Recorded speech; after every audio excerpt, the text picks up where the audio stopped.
biologists out there. Today we're going to be modifying a Bioquip InsectaVac aspirator. This is a nice and widely used vacuum aspirator with a rechargeable battery, which is really handy in the insectary for moving lighter and smaller insects around, I think, in my opinion. But one of the defects is that there's no way to control the amount of airflow. It's either on, and you take full speed, or off, and you take nothing. This thing is really quite a windy machine, and it pulls quite hard, and this will reduce that to some extent. There is some disassembly, some parts that have to be fabricated, some gluing that's involved, and so it's possible, but I think not likely, be careful that you might damage the machine. Hope not, but be forewarned that unless you're a little bit handy, you may have trouble with this. It also involves a custom part, and I'll tell you a little bit how to get that part made. The modification is based on the fact that the outer tube that holds the receiving tube is rotatable around the main body of the aspirator. The modification is a mechanical one in which we're going to insert two pieces.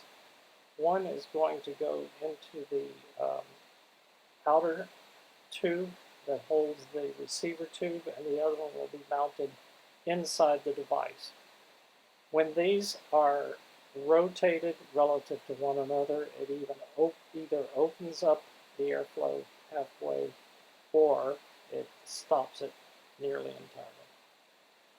Now, I 3D printed the parts that I've shown you in the previous illustration, which is a reasonable way to go. I can either send you the files and you can print it yourself, or you can have them printed or contact me and we'll work something out.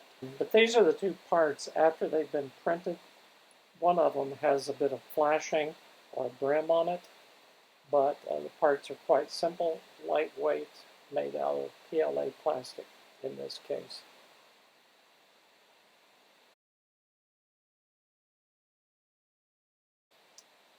The basic structure is a clamshell. It has two plastic halves which are attached together by screws. You're going to need a nice little screwdriver that has a very sharp, fine Phillips head point on it and has a narrow shank because there's not much room to get down in there and not much to grip on. So be very careful that you choose an appropriate screwdriver. You're going to have trouble getting the thing apart and reassembling it again.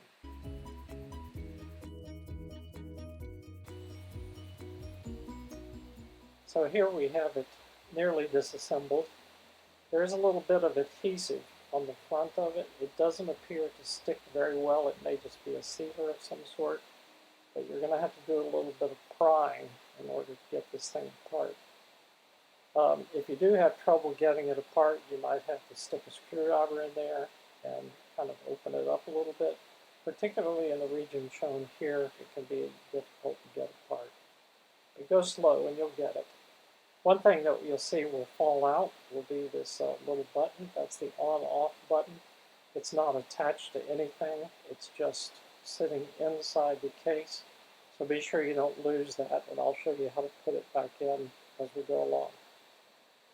You can see here this is the location of the on-off button, and make sure that little card that it depresses a switch on is in the proper place.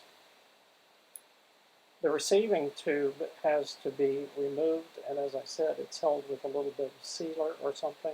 It doesn't hold it tightly, so using a little bit of pressure with a screwdriver and by pulling on it, you shouldn't have any trouble getting it out. But be careful at this stage, because this would be maybe the most likely point at which you could chip or otherwise damage the device. So the part we're going to put in is this small piece, and it's going to fit flush against the body, and it's going to block half of it. So we'll move on to the other modification, which will be made to the receiver tube.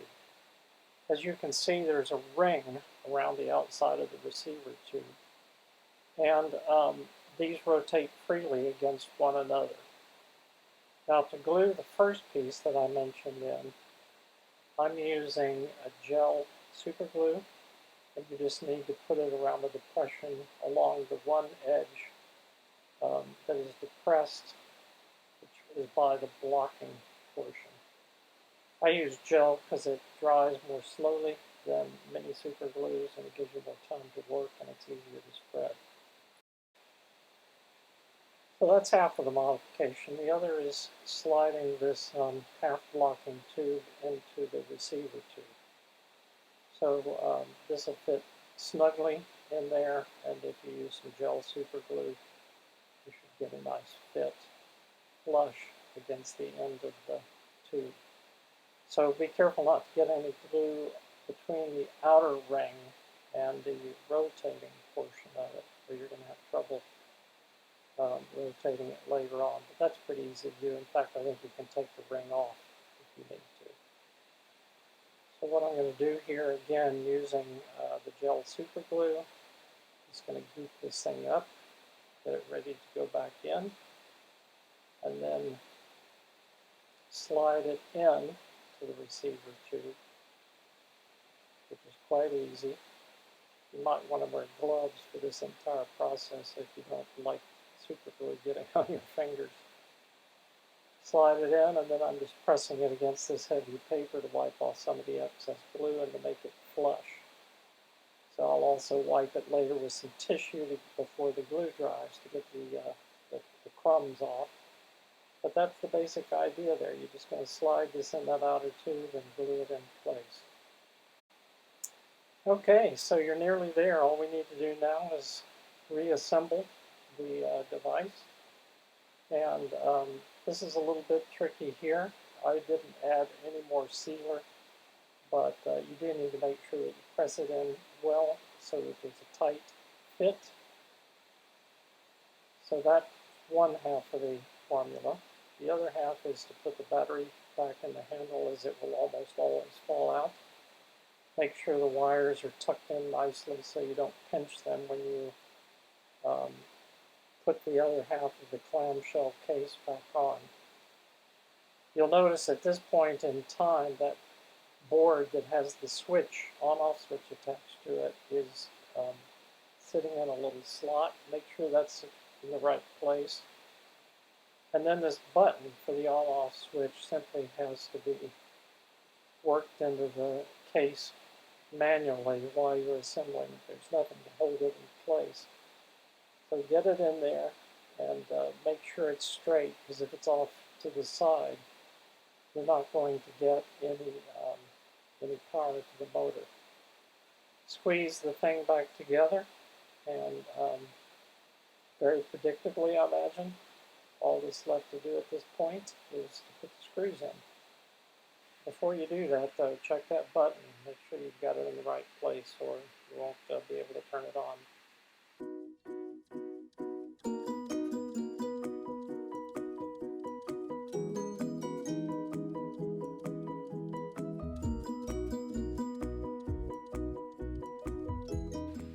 Okay, you've got it all back together, and the outer tube can be rotated to adjust the airflow.